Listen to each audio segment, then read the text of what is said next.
सबै माया प्रेमको दुनियाँलाई चटकहरू देखाइसकेपछि आफ्नो माया प्रेम स्वच्छ छ भनेर आफ्नै ज्यान आहुति दिनेहरूमा समर्पित।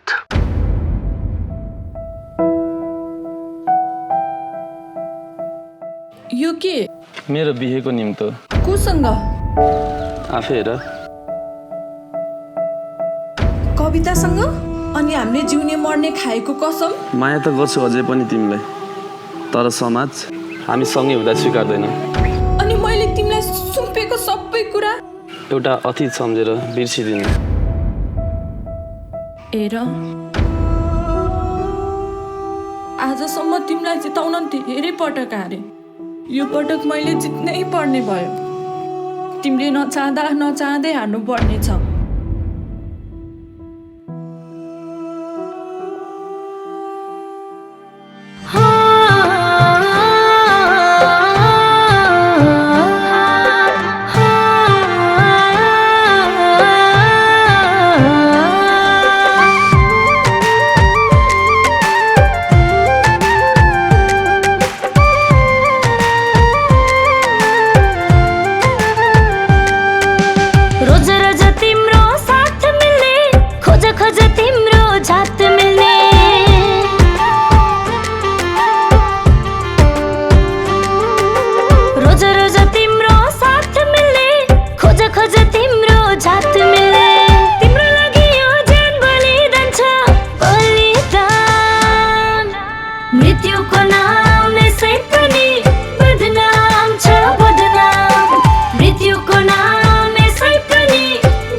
तिमीलाई जिताउन धेरै पटक हारे। यो पटक मैले जित्नै पर्ने भयो। तिमीले नचाहँदा नचाहँदै हार्नु पर्नेछ।